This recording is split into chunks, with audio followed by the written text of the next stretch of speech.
Oi. Eu queria provocar essa galera que não falou ainda para falar, mas só rapidão, eu vou só provocar. Você mora onde? No Malhado? Lá no Malhado tem saneamento básico? Então, mas por exemplo, se você sabe o que você tem que fazer para ter saneamento básico lá, para você reivindicar? A maioria das pessoas eu acho que é que nem ele. Não sabe o que tem que fazer. O que eu tenho que fazer?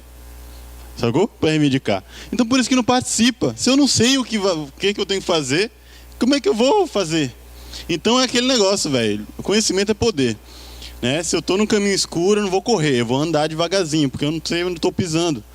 Então, por exemplo, essa parada dos conselhos, e aí eu vou remeter aos movimentos de 2013, me veio a crise da instituição, né? As instituições começaram a ser questionadas.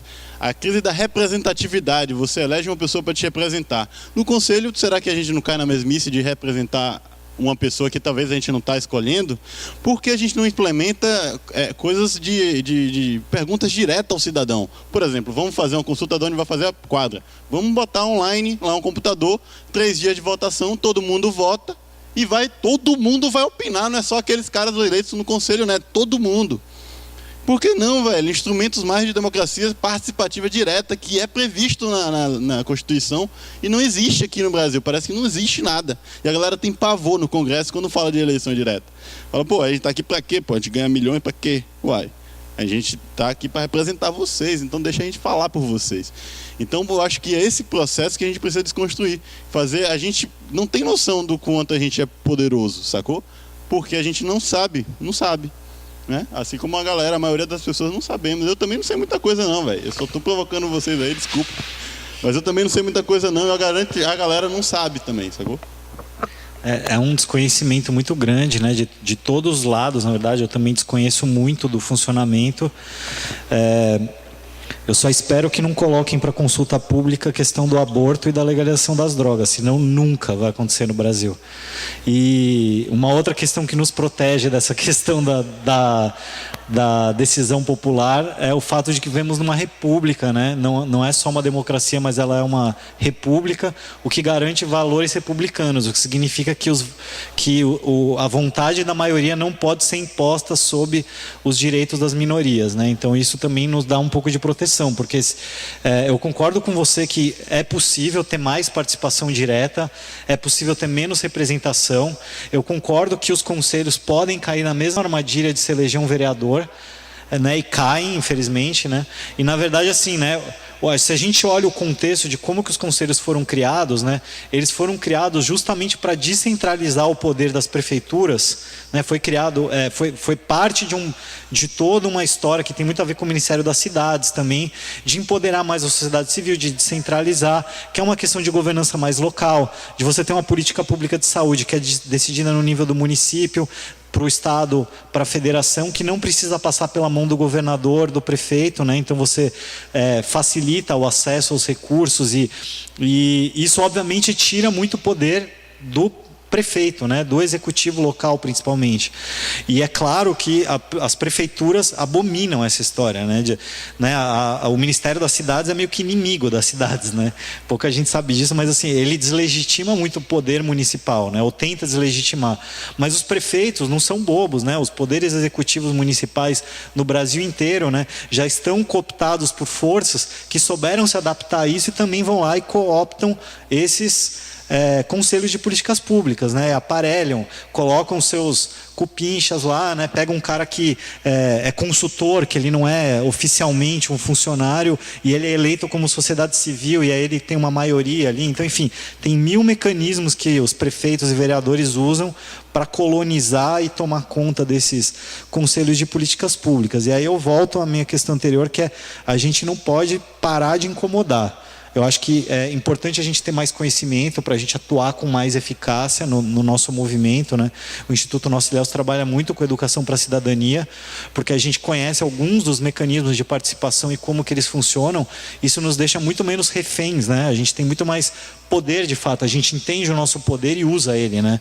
E isso assusta muito, né? Os que estão controlando esse poder hoje, mas eu acho que o caminho nosso realmente é de incomodar, procurar os melhores meios de incomodar, de fiscalizar, de cobrar, e a gente não pode desistir de fazer isso, né? Com relação à participação mais direta, o Instituto Nossa Ilhéus está trazendo aí, a gente vai fazer o lançamento em breve.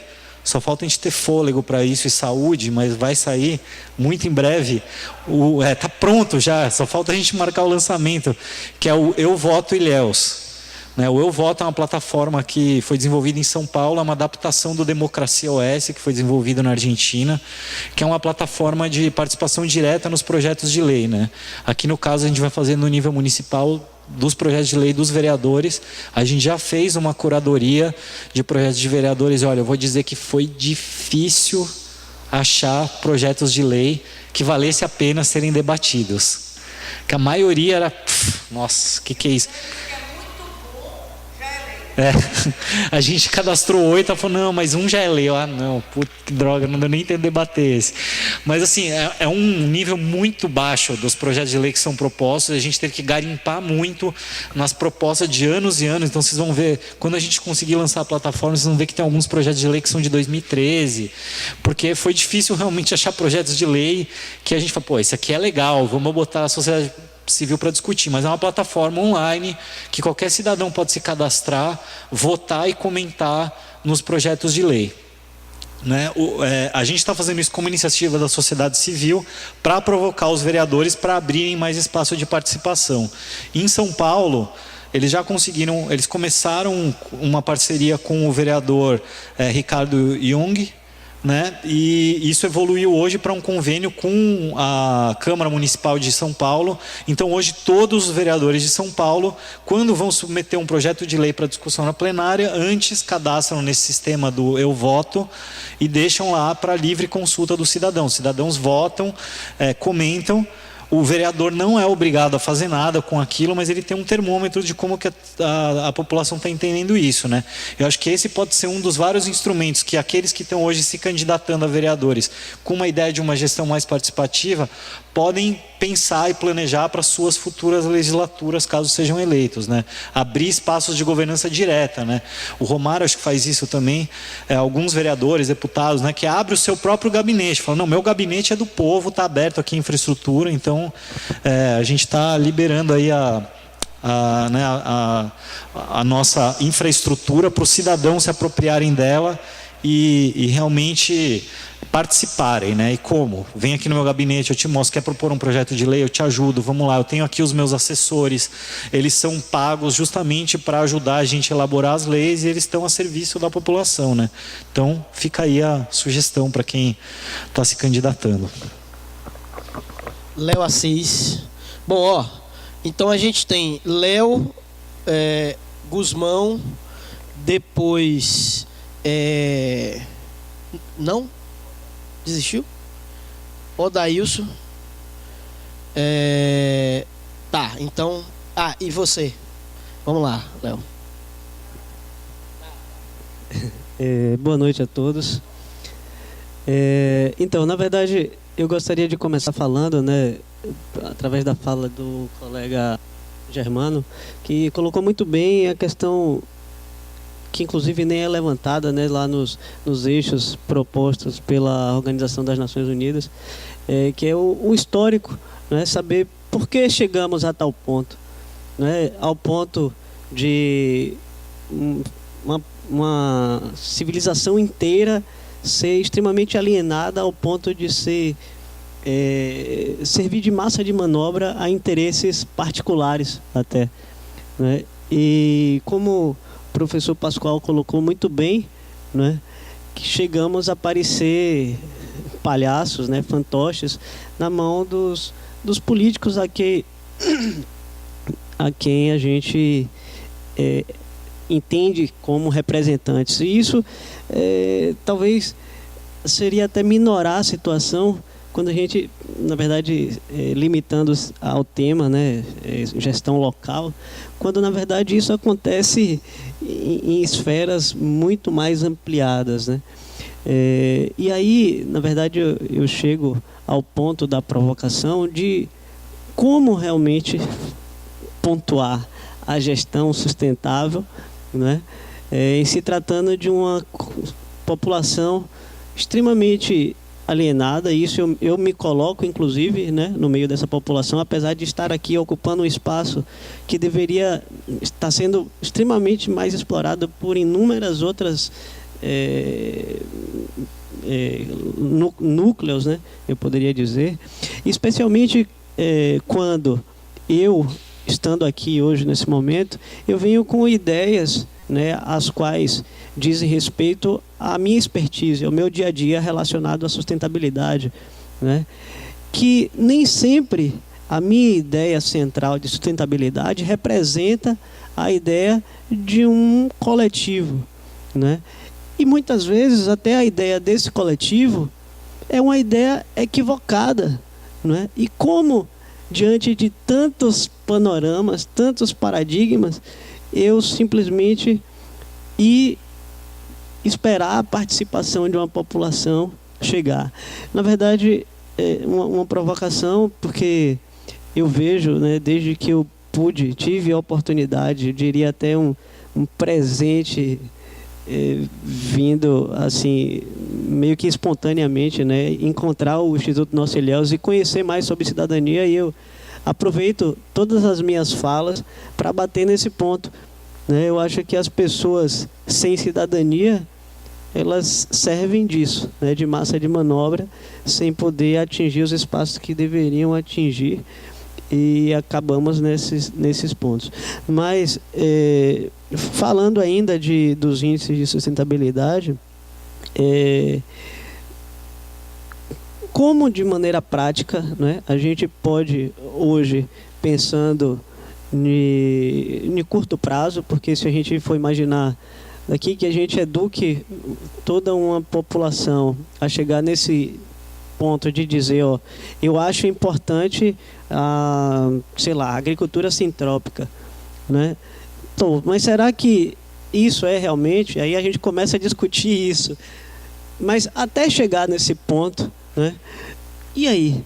As eleições são daqui a 2 meses. O que é que a gente vai sair daqui hoje como pontapé inicial e dizer, isso daqui vai ser o nosso pontapé inicial? Acho que foi só mesmo essa provocação e vamos... Obrigado. Essa é uma inquietação, eu acho, né, de todo mundo que está participando, né, e sente a falta de parceiros, né? Às vezes você vai naquela fé, não, vamos lá, gente, aí você olha para trás, não tem ninguém, né? Você foi sozinho. É bom se sentir, né, sendo acompanhado por pessoas, né? Eu, quando venho aqui pro Improviso Oxente, né, fui convidado algumas semanas atrás, agora estou aqui de novo. Me sinto muito bem de ver tanta gente ativa, pensando, questionando, indignada, né, incomodada. Tá todo mundo muito incomodado aqui com essa situação, né? E aí, puxando um pouco, né, essas raízes históricas aqui de Ilhéus, né, eu acho que a gente às vezes acaba assumindo muito também o discurso do colonizador.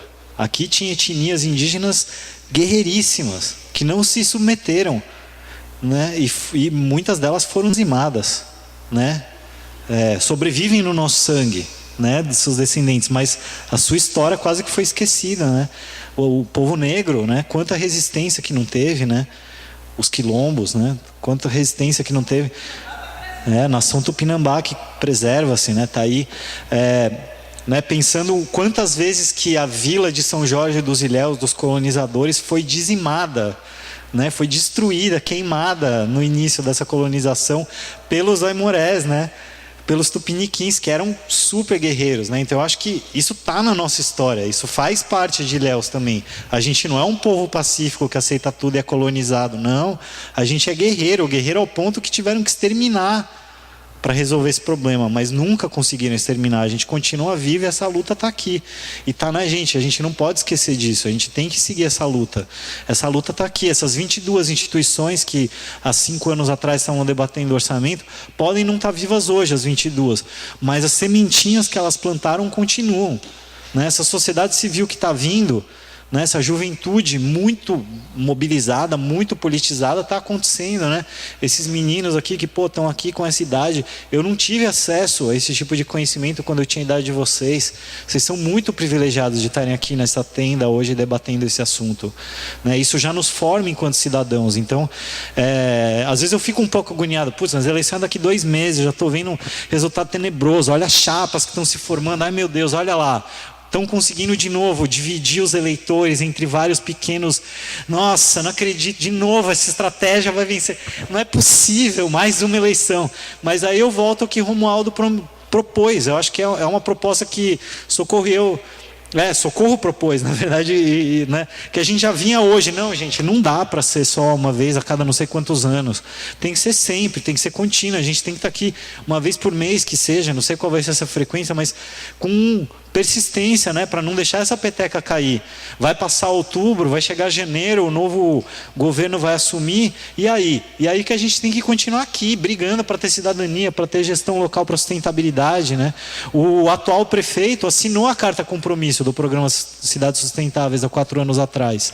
E nós, enquanto instituição, não tivemos fôlego sozinhos para conseguir cobrar dele que ele cumprisse esse compromisso. A gente cobra o tempo todo, mas infelizmente ainda não foi suficiente para que ele cumpra. A gente precisa de mais, né? A gente está comprometido ao ponto de que estamos realmente comprometendo a nossa saúde, a nossa integridade física, para que ele não tenha paz enquanto ele não assumir esse compromisso, mas ele ainda não assumiu. A gente precisa da ajuda de todo mundo que está aqui e muito mais.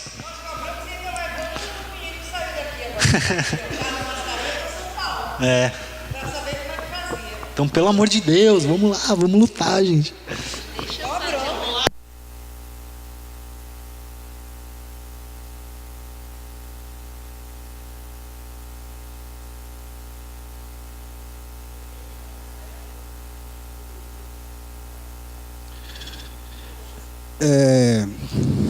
Boa noite, né?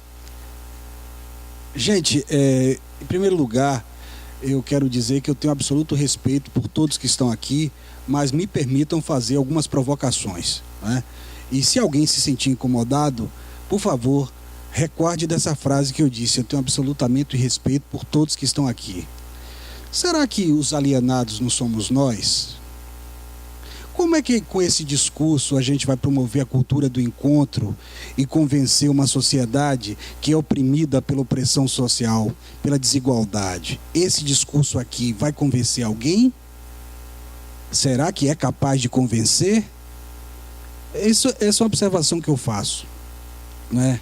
A natureza do nosso discurso se encaixa com as perspectivas das pessoas que estão lá fora? Será que o nosso discurso não vai muito além? Será que a gente não tem que exercitar um discurso que promova essa cultura do encontro, inspirado lá em Martin Buber, né? Esse discurso de dizer que não dá para captar água do Parque da Boa Esperança agora, como várias pessoas estão sentindo a crise hídrica, será que encaixa isso? Será que encaixa isso? Isso é uma preocupação que eu tenho. Como é que a gente vai encaixar essa preocupação com o parque agora? Será que essa discussão não deveria ter acontecido antes, com a promoção de uma campanha para recuperar a bacia do Rio Iguape? Não vai encaixar isso. Essa é a provocação que eu faço. O nosso discurso é descontextualizado. O nosso descontextualizado do senso comum. E o senso comum é a hegemonia. É o senso comum que prevalece. Não o conhecimento científico. Não o conhecimento literário, nada. O que prevalece é o senso comum. Gente, vamos ter cuidado. A criminalização da política favorece o surgimento de um Estado totalitário. Não é por aí. Não devemos criminalizar a atividade política partidária, como eu já ouvi gente pregando a eliminação dos partidos da política. Pelo amor de Deus, gente, não é por aí. O que a gente tem é que tentar orientar essas pessoas. Eu não acredito que um vereador, quando é eleito, quando ele se candidata, ele pense apenas no salário, não. E me desculpe, Romualdo, eu acho que a questão do salário não é tão importante assim. O que degenera a nossa sociedade é a corrupção. é o uso equivocado dos recursos públicos.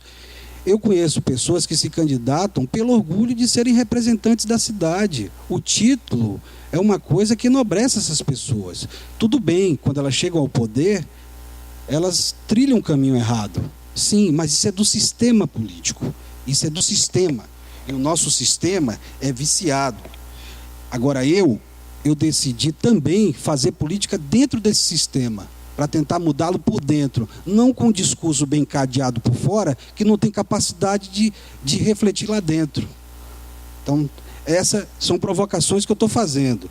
Em relação ao Jorge Luiz, que a minha amiga ali citou, eu tive condições de investigar esse caso de perto, e posso lhe assegurar que isso é um boato. É boato. Sabe por quê? O que houve, na verdade, o que eu posso lhe assegurar isso com toda certeza, o que houve, na verdade, foi que figuras ligadas ao prefeito municipal ajudaram Jorge Luiz sem que ele soubesse, encheram a carreata dele com carros, e pessoas de outro partido, do PT, ajudaram a espalhar isso. Isso eu posso lhe assegurar, porque eu conheço o Jorge Luiz, e mesmo conhecendo, eu investiguei isso de maneira completamente objetiva. Posso te assegurar isso. Gente, a questão não está só com os políticos. Os erros não pertencem apenas aos políticos. O ser humano é egoísta por natureza. Quantos ambientalistas cometem erros? Quantas pessoas que trabalham com sustentabilidade cometem erros? Quantos clérigos cometem erros? Quantos ambientalistas fazem acusações sem provas? Clérigos se envolvem com problemas de pedofilia. A questão, inclusive, as ciências naturais discutem com muita ênfase essa questão do gênio egoísta, né? Então a gente tem que tem que levar essas coisas em consideração também. A questão da criminalização da política é perigosíssima. No governo de Fernando Henrique Cardoso, que muitos críticos o chamam de príncipe, Bolsonaro não era levado a sério. Ninguém ligava para Bolsonaro. Inclusive, ele um dia disse que fuzilaria o presidente da República. O presidente nem sequer respondeu. Ninguém levava ele a sério. Hoje, Bolsonaro é uma situação a se preocupar. Bolsonaro tem 15% das intenções de voto e foi o deputado mais votado do Rio. Isso é reflexo de quê? Isso é reflexo da criminalização da política. E a Lava Jato, que é uma operação válida, sim, mas ela acaba promovendo também a criminalização da política, porque o senso comum pensa que todos estão no mesmo balaio. Isso é que é o problema. Para finalizar, o pior, gente, que é um balaio de um partido só, né? Para finalizar, eu penso que essa cultura do encontro, ela deve ser promovida através da educação. Para que todos lá tenham o esclarecimento que nós temos, né? Nós temos que mudar o sistema educacional, não é, Pascoal? Nós temos que lutar. Pascoal, que trouxe aqui há um mês atrás, mais ou menos, no Dia Internacional do Meio Ambiente, trouxe os alunos dele lá de Sambaituba. E eu me preocupei em falar para os alunos do Pascoal, e não sei se consegui, mas eu tentei.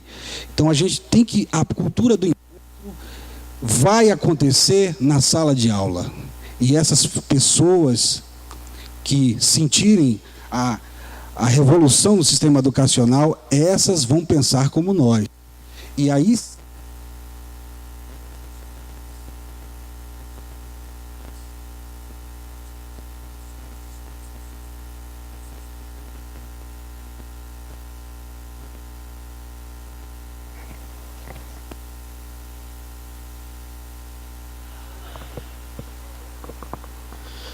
Odailson, depois meu brother, como é o nome?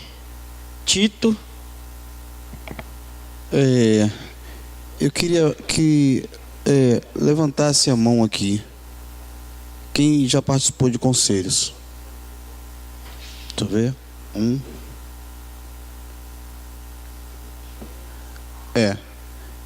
Eu digo a você, se eu perguntasse isso aqui 2 anos atrás, essas mesmas pessoas se levantariam a mão.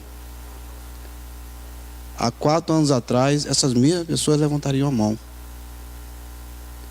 Então, Então, e vi pessoas de dentro do conselho hoje criticando a gente. Dentro desse conselho, dentro dessa luta, dessa galera do bem que a gente chamava, né? No sistema, criticando aquilo que nós fazemos. Então, eu fiz um convite, através do convite de socorro, a mais de 50 pré-candidatos para estar aqui. Certo? Que o objetivo é construir Deus. Veio um. Esse rapaz que esteve aqui, o Marcos, foi o convite meu. Infelizmente ele teve que sair.